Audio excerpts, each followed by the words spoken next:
हाँ जी बेटा, पंजाबी दी online class which तुहाडा सब दा स्वागत है। अज आपां 10वीं जमात दी पंजाबी दी पाठ पुस्तक ਸਾਹਿਤਮਾਲਾ विचों पाठ 4 मेरे वड्डे वडेरे करांगे। मेरे दादे परदादे वड्डे वडेरे किसी राजे, नवाब दे नौकर, रईस या बख्तावर नहीं सन। ना ही ਉਹ ਅਧਿਆਤਮਕ ਖੇਤਰ ਵਿੱਚ ਕੋਈ ਦਰਜਾ ਰੱਖਦੇ ਸੀ ਤੇ ਵਿਦਵਾਨ ਹੋਣਾ ਤਾਂ ਉਹਨਾਂ ਲਈ ਇੱਕਦਮ ਹੀ ਅਜਨਬੀ ਹੋਇਆ। ਉਹ ਕੇਵਲ ਆਪਣੇ ਜ਼ਮਾਨੇ ਦੇ ਮਨੁੱਖ ਸਨ। ਮੇਰੇ ਵੱਡੇ ਵਡੇਰੇ ਕਿਸੇ ਰਾਜੇ ਨਵਾਬ ਦੇ ਮੁਲਾਜ਼ਮ ਹੁੰਦੇ ਤਾਂ ਅਸੀਂ ਵੀ ਕਿਸੇ ਦਫ਼ਤਰ ਦੇ ਕਲਰਕ ਹੋ ਕੇ 90 ਦੇ ਲੇਖੇ ਵਿੱਚ ਪਏ ਹੋਣਾ ਸੀ ਜਾਂ ਕਿਤੇ ਫੌਜੀ ਅਫਸਰੀ ਛਾਂਟਦੇ ਹੁੰਦੇ। ਜੇ ਉਹ ਵਿਸਵੇਦਾਰ ਤੇ ਜਾਗੀਰਦਾਰ ਹੁੰਦੇ ਤਾਂ ਅਸੀਂ ਗਿਆਨੀ ਹੋਣ ਦੀ ਥਾਂ ਸ਼ਿਕਾਰੀ ਹੁੰਦੇ। ਕੁੱਤਿਆਂ ਤੇ ਬੰਦੂਕਾਂ ਦੇ ਦਲਾਂ ਨਾਲ ਦਲ ਭੰਜਣੀ ਸ਼ਸਤਰ ਤੇ ਸਮਿਆਨ ਲੈ ਕੇ ਰੋਈਆਂ ਕੱਛਦੇ ਫਿਰਦੇ। ਜੇ ਉਹ ਅਧਿਆਤਮਿਕ ਭਾਵਾਂ ਵਾਲੇ ਪੂਜਨੀਕ ਹੁੰਦੇ ਤਾਂ ਅਸੀਂ ਕਿਸੇ ਡੇਰੇ ਦੇ ਮਹੰਤੀ ਸੰਭਾਲੀ ਹੁੰਦੀ। ਜਿਨ੍ਹਾਂ ਦੇ ਮਹੰਤਾਂ ਦਾ ਕੰਮ ਅੱਜ ਕੱਲ੍ਹ ਕਥਾ ਕੀਰਤਨ ਦੀ ਥਾਂ ਸਵੇਰੇ ਆਪਣੇ ਹਾਲੀਆਂ ਪਾਲੀਆਂ ਨੂੰ ਧੰਦੇ ਲਗਵਾਉਣਾ, ਟਿਊਬਵੈੱਲਾਂ ਤੇ ਟਰੈਕਟਰ ਚਲਾਉਣਾ ਹੀ ਰਹਿ ਗਿਆ ਹੈ।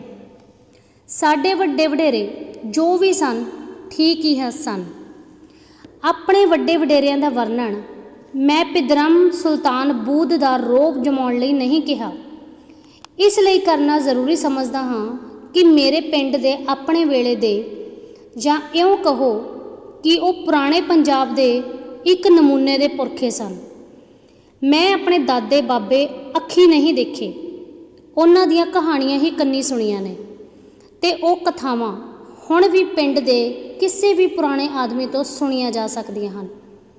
ਜਦੋਂ ਮੈਂ ਪਿੰਡ ਰਹਿੰਦਾ ਹੁੰਦਾ ਸੀ, ਮੇਰੀਆਂ ਪਾਈਆਂ ਕੂ ਦੀਆਂ ਹੱਡੀਆਂ ਤੇ ਇਕਹਿਰੇ ਕਾਰੰਗੇ ਵਾਲਾ ਜੁੱਸਾ ਦੇਖ ਕੇ ਪਿੰਡ ਦੇ ਪੁਰਾਣੇ ਲੋਕ ਕਿਹਾ ਕਰਦੇ ਸਨ, ਵੇਖਾਂ ਕਾਗਜੀ ਪਹਿਲਵਾਨ ਕਿਵੇਂ ਕੁੱਲ ਨੂੰ ਲੀਕ ਲਾਉਣ ਵਾਲਾ। ਇਹ ਬਾਬਿਆਂ ਦੇ ਘਰ ਨਕਵਾਇਆ ਪੁੱਤ ਜੰਮਿਆ ਹੈ। ਜੇ ਅੱਜ ਇਸ ਦੇ ਦਾਦੇ ਬਾਬੇ ਆ ਕੇ ਦੇਖਣ ਬਈ ਸਾਡੀ ਔਲਾਦ ਵਿੱਚ ਇਹ ਵੀ ਇੱਕ ਚੰਨ ਚਿਰਾਗ ਹੈ ਤਾਂ ਦੁਹੱਥੜੀ ਪਏ ਪਿੱਟਣ। ਕਿੱਥੇ ਉਹ ਦਿਓਆਂ ਜਿੱਡੇ ਵੱਡੇ ਕੱਦ ਕਾਠ ਵਾਲੇ ਬੰਦੇ ਤੇ ਕਿੱਥੇ ਇਹ ਬਲੂੰਗੜਾ ਜਿਹਾ ਪਹਿਲਵਾਨ। ਮੇਰੇ ਵੱਡੇ ਵਡੇਰਿਆਂ ਦੀਆਂ ਕਈ ਮਜ਼ੇਦਾਰ ਕਹਾਣੀਆਂ ਹਨ ਜਿਨ੍ਹਾਂ ਨੂੰ ਪਿੰਡ ਦੇ ਸਿਆਣੇ ਤੇ ਗਾਲੜੀ ਚਟਕਾਰੇ ਲਾਲਾ ਸੁਣਾਇਆ ਕਰਦੇ ਹਨ। ਮੇਰੇ ਦਾਦੇ 4 ਭਰਾ ਸਨ, ਦਾਸ, ਪੰਨੂ, ਰਾਮਦਿੱਤਾ ਤੇ ਸਾਹਿਬ ਸਿੰਘ। ਚਾਚੇ ਭਰਾ ਕੱਦ ਵੱਲੋਂ ਇੰਨੇ ਨਰੋਏ ਤੇ ਵੱਡੇ, ਰੱਜ ਕੇ ਖਾਣ ਤੇ ਦੱਬ ਕੇ ਬਹਾਉਣ ਵਾਲੇ, ਇਹੋ ਜਿਹੇ ਕਿ ਆਸ-ਪਾਸ ਦੇ ਪਿੰਡਾਂ ਲਈ ਹਊਆ ਬਣੇ ਹੋਏ ਸਨ। ਲੋਕ ਆਖਦੇ ਹੁੰਦੇ ਸੀ ਕਿ ਜਿਸ ਖੇਤ ਦੇ ਵਿੱਚੋਂ ਦੀ ਇਹ ਚਾਰੇ ਬਾਬੇ ਲੰਘ ਜਾਣ ਉਸ ਖੇਤ ਦੀ ਡੰਡੀ ਆਵੇ ਪੈ ਜਾਂਦੀ ਹੈ। ਸਾਡੇ ਵੱਡਿਆਂ ਦਾ ਨੇੜੇ ਦੇ ਪਿੰਡ ਛਾਪੇ ਖੂਨ ਦਾ ਰਿਸ਼ਤਾ ਹੋਣ ਕਰਕੇ ਵਰਤ ਵਰਤਾਰਾ ਸੀ। ਉਹਨਾਂ ਨੇ ਇੱਕ ਵਿਆਹ ਦੇ ਸਮੇਂ ਦਾਦਿਆਂ ਨੂੰ ਰੋਟੀ ਉੱਤੇ ਸੱਦਿਆ। ਉਹ ਉਸ ਦਿਨ ਰੋਹੀ ਵਿੱਚ ਹਲ ਵਾਉਂਦੇ ਸੀ। ਉੱਥੋਂ ਹੀ ਬਲਦ ਪਿੰਡ ਨੂੰ ਤੋਰ ਕੇ ਸਿੱਧੇ ਦੁਪਹਿਰੇ ਰੋਟੀ ਵੇਲੇ ਨੂੰ ਪਿੰਡ ਛਾਪੇ ਜਾ ਪੁੱਜੇ। ਅੱਗੋਂ ਵਿਆਹ ਵਾਲਿਆਂ ਨੇ ਮੇਲ ਗੇੜ ਲਈ ਇੱਕ ਕੜਾਹਾ ਗੁੜ ਦੇ ਪ੍ਰਸ਼ਾਦ ਦਾ ਕੱਢਿਆ ਹੋਇਆ ਸੀ। ਅਗਲਿਆਂ ਨੇ ਕਿਹਾ, ਪਹਿਲਾਂ ਸ਼ਰੀਕੇ ਨੂੰ ਖਵਾ ਲਈਏ।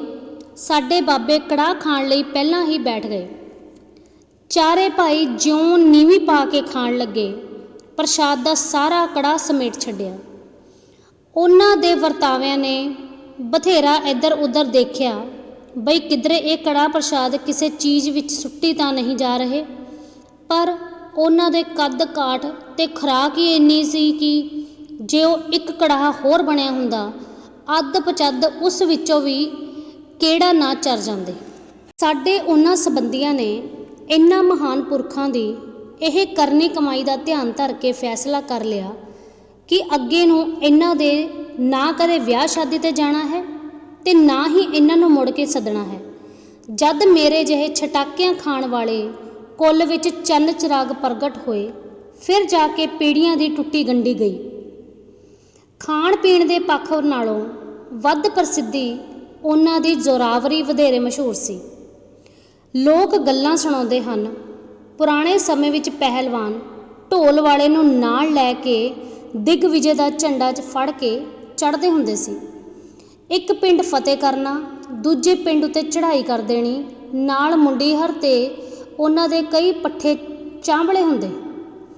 ਜਿਸ ਪਿੰਡ ਪੁੱਜਦੇ, ਪਿੰਡ ਦੇ ਲੋਕਾਂ ਲਈ ਪਹਿਲਵਾਨਾਂ ਦਾ ਸਵਾਗਤ ਕਰਨਾ ਜ਼ਰੂਰੀ ਹੁੰਦਾ ਤੇ ਉਹ ਸਵਾਗਤ ਪਿੱਛੋਂ ਸਭਾ ਵਿੱਚ ਝੰਡਾ ਗੱਡ ਦਿੰਦੇ, ਬਈ ਜੇ ਕੋਈ ਹੋਰ ਬੰਦਾ ਇੱਥੇ ਜ਼ੋਰ ਵਾਲਾ ਹੈ ਤਾਂ ਸਾਡੇ ਨਾਲ ਘੋਲ ਲਵੇ।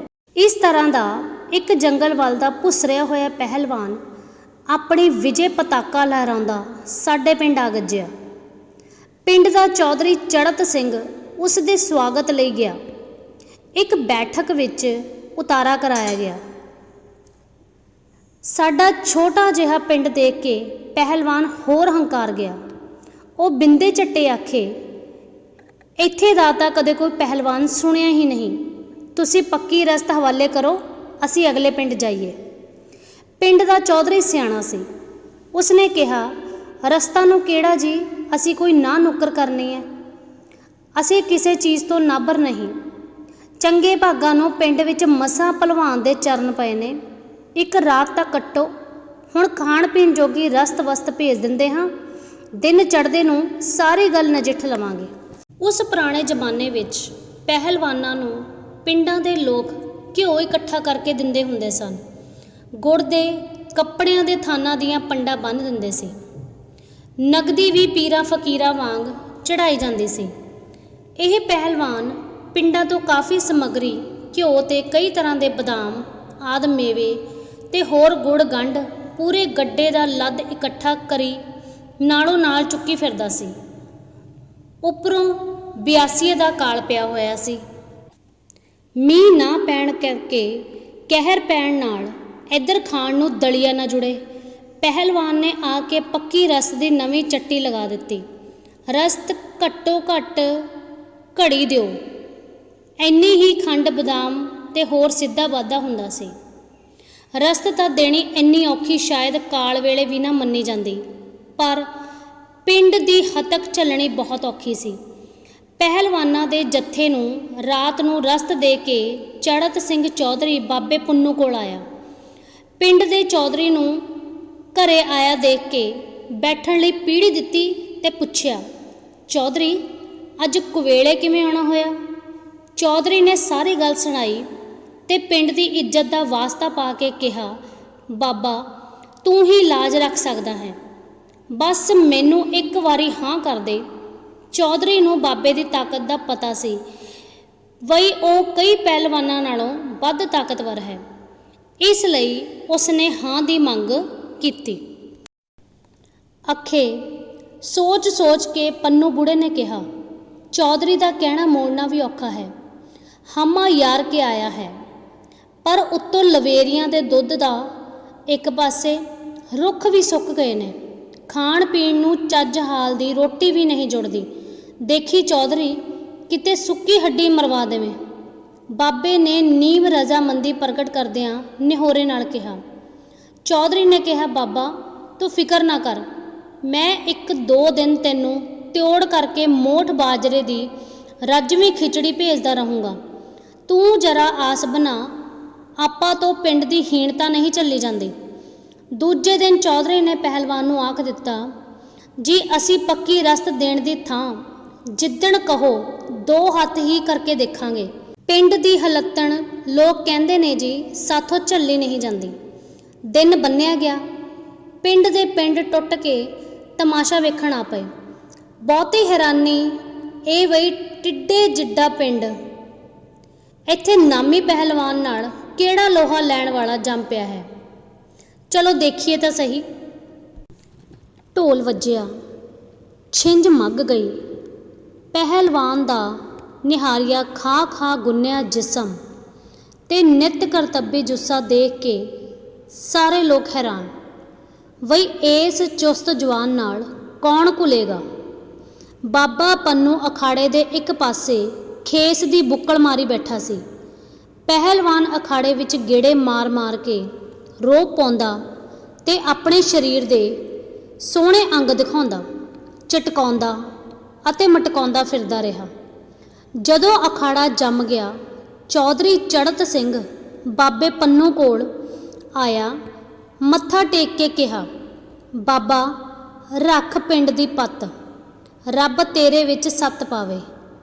ਬਾਬੇ ਨੇ ਖੇਸ ਲਾ ਕੇ ਅਖਾੜੇ ਵਿੱਚ ਛਾਲ ਮਾਰੀ। ਕਿੱਥੇ ਨਾਗ ਵਾਂਗ ਲਿਸ਼ਕਦੇ ਜਿਸਮ ਵਾਲਾ ਪਹਿਲਵਾਨ ਦਾ ਜੁੱਸਾ, ਕਿੱਥੇ ਬਾਬੇ ਪੰਨੂ ਦਾ ਖੁਰਦੜਾ ਪਿੰਡਾ, ਜਿਸ ਦੇ ਪਿੰਡੇ ਨੂੰ ਤੇਲ ਦੀ ਤਿੱਪ ਵੀ ਨਹੀਂ ਛੋਈ ਹੋਈ ਸੀ। ਪਹਿਲਾਂ ਤਾਂ ਬਾਬੇ ਪੰਨੂ ਨੂੰ ਦੇਖ ਕੇ ਪਹਿਲਵਾਨ ਖਿੜਖਿੜਾ ਕੇ ਹੱਸਿਆ, ਫਿਰ ਰਹਿਮ ਦੇ ਘਰ ਆ ਕੇ ਬੋਲਿਆ, ਕਿਉਂ ਵਿਚਾਰੇ ਗਰੀਬ ਕਬੀਲਦਾਰ ਬੰਦੇ ਨੂੰ ਮਰਵਾਉਣ ਲੱਗੇ ਹੋ? ਪਹਿਲਵਾਨ ਨੂੰ ਕੱਢੋ ਜੇ ਦੋ ਹੱਥ ਕਰਨੇ ਹਨ। ਬਾਬੇ ਪੰਨੂ ਨੇ ਧੀਰਜ ਨਾਲ ਕਿਹਾ, ਕੋਈ ਨਾ ਭਾਈ, ਪਹਿਲਵਾਨ ਕਦੇ ਫੇਰ ਕੱਢਾਂਗੇ, ਪਹਿਲਾਂ ਤੂੰ ਮੇਰੇ ਅੱਖੜ ਜਿਹੇ ਬੰਦੇ ਨਾਲ ਹੀ ਦੇਖ ਲੈ।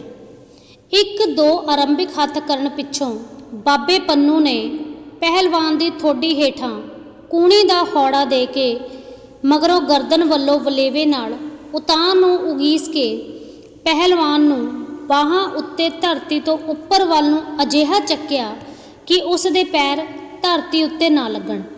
ਸਾਰਾ ਭਾਰ ਮੂੰਹ ਦੀ ਠੋਡੀ ਤੇ ਗਰਦਨ ਉੱਤੇ ਆ ਪਿਆ। ਥੋੜ੍ਹੇ ਚਿਰ ਪਿੱਛੋਂ ਜਦੋਂ ਉਸ ਦੇ ਅੱਖਾਂ ਦੇ ਆਂਡੇ ਬਾਹਰ ਆਉਣ ਲੱਗੇ, ਸਿਰ ਚਕਰਾਇਆ ਤਾਂ ਲੱਗਾ ਘੋਰੜੂ ਵੱਜਣ।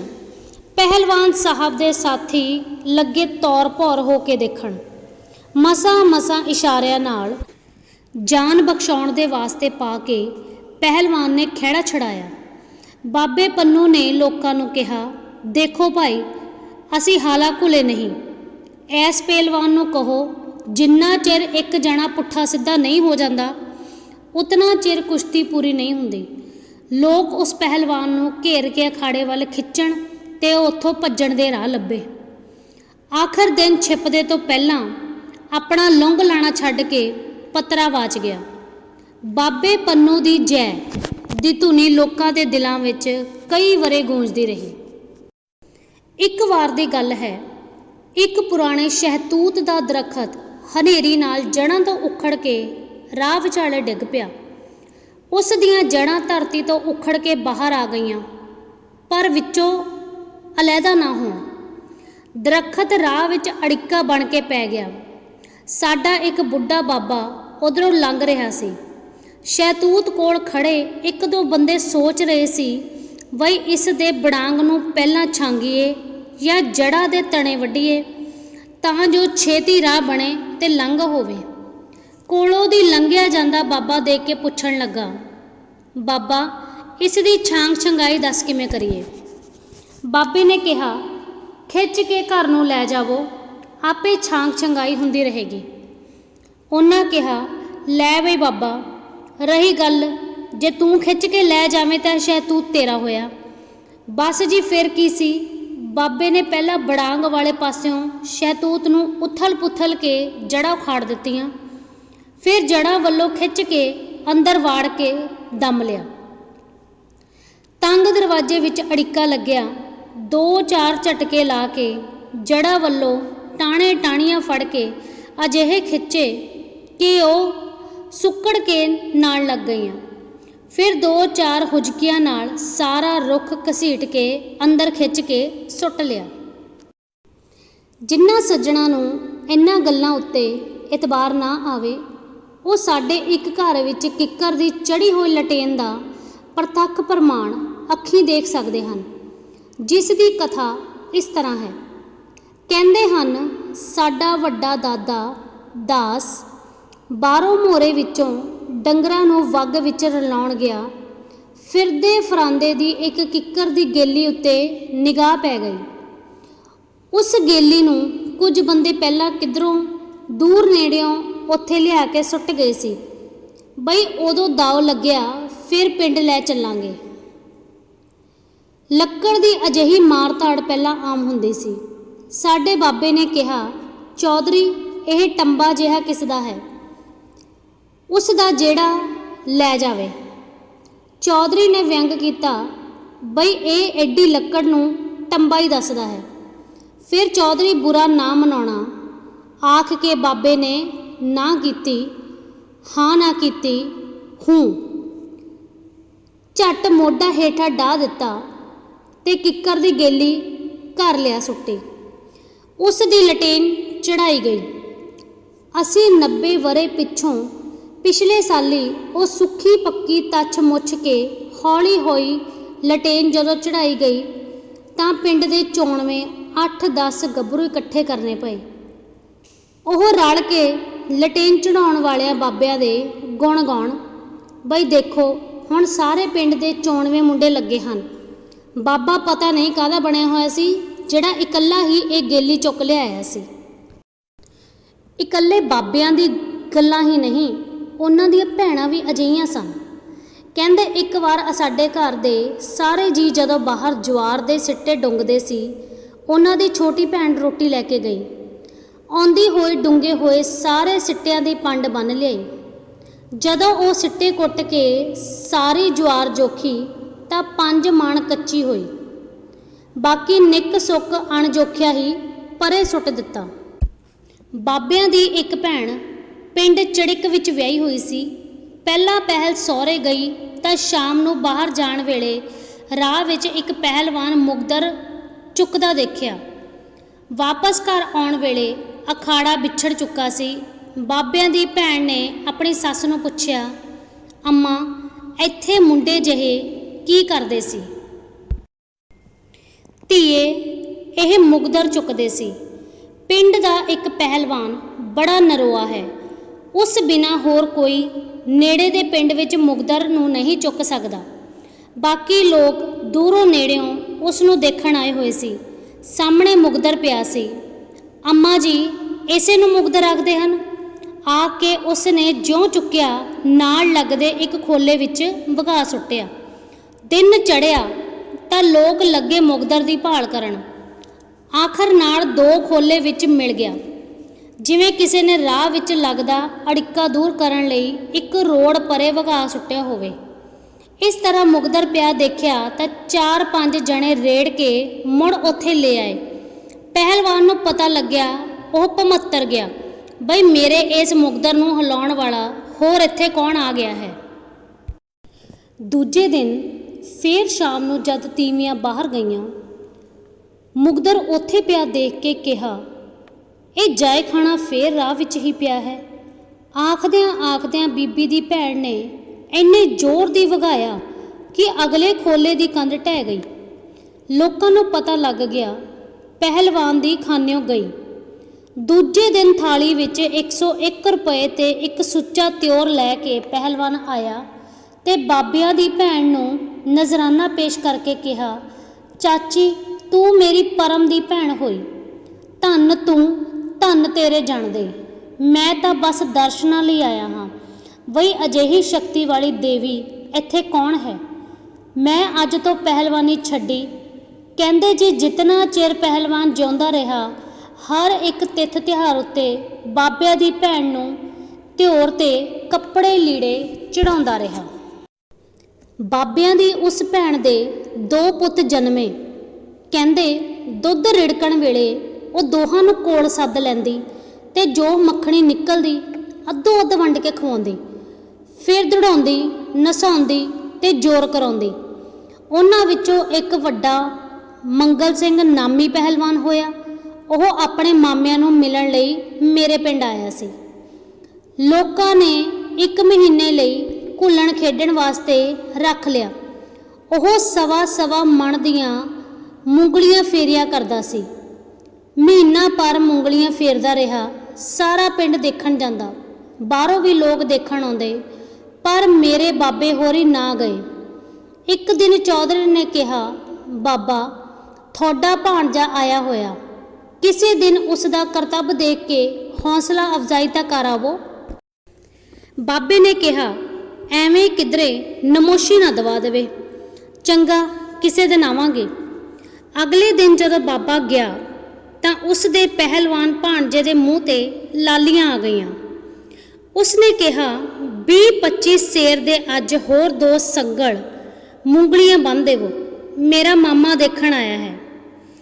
ਜਦੋਂ ਉਸ ਨੇ ਸੰਗਲ ਬੰਨ੍ਹ ਕੇ ਮੂੰਗਲੀਆਂ ਫੇਰੀਆਂ, ਮਾਮੇ ਨੇ ਆਪਣੇ ਭਾਣਜੇ ਨੂੰ ਭੱਜ ਕੇ ਕੁੱਛੜ ਵਿੱਚ ਲੈ ਲਿਆ। ਪੁੱਤਰਾ ਤੂੰ ਲਾਜ ਰੱਖੇਂਗਾ ਸਾਡੀ। ਆਖ ਕੇ ਇੱਕ ਚਾਂਦੀ ਦਾ ਡਬਲ ਰੁਪਈਆ ਦਿੱਤਾ ਤੇ ਧੜੀ ਘਿਓ ਜੋ ਉਦੋਂ 3 ਰੁਪਏ ਦਾ ਹੁੰਦਾ ਸੀ। ਪਿੰਡ ਦੇ ਲੋਕਾਂ ਨੇ ਵੀ ਬੜਾ ਕੁਝ ਦਿੱਤਾ। ਮੇਰੇ ਪਿੰਡ ਸਾਧਾਂ ਦੇ ਡੇਰੇ ਪਈਆਂ ਉਹ ਮੂੰਗਲੀਆਂ ਮੈਂ ਵੀ ਅੱਖੀਂ ਦੇਖੀਆਂ ਹਨ। ਇਹੋ ਜਿਹੀਆਂ ਕਥਾਵਾਂ ਮੈਂ ਸੁਣੀਆਂ ਹਨ, ਅੱਖੀਂ ਤੱਕੀਆਂ ਨਹੀਂ। ਇਸ ਲਈ ਜਦੋਂ ਮੈਂ ਛੋਟਾ ਹੁੰਦਾ ਤਾਂ ਮੈਨੂੰ ਦਿਓਆਂ ਦੀਆਂ ਕਹਾਣੀਆਂ ਸੁਣ ਕੇ ਜਿਤਨਾ ਸਹਿਮ ਲੱਗਦਾ ਸੀ, ਉਤਨਾ ਹੀ ਆਪਣੇ ਵੱਡੇ ਵਡੇਰਿਆਂ ਦੀਆਂ ਗੱਲਾਂ ਸੁਣ ਕੇ। ਕਈ ਵਾਰ ਖਿਆਲ ਆਉਂਦਾ ਕਿਧਰੇ ਸਾਡੇ ਬਾਬੇ ਵੀ ਕੋਈ ਦਿਓਦਾਨ ਤਾਂ ਨਹੀਂ ਸਨ। ਪੁਰਾਣੇ ਪੰਜਾਬੀਆਂ ਦੇ ਲੋਕਾਂ ਦੇ ਬਲ ਦੀ ਗੁਆਚੀ ਹੋਈ ਇੰਨੀ ਪ੍ਰਮਾਣਿਕ ਤਸਵੀਰ ਕਿਵੇਂ ਛੁਪਾ ਕੇ ਰੱਖੀ ਜਾ ਸਕਦੀ ਸੀ। ਸੋ ਹਾਜ਼ਰ ਕਰਨੀ ਹੀ ਠੀਕ ਸਮਝੀ। ਧੰਨਵਾਦ।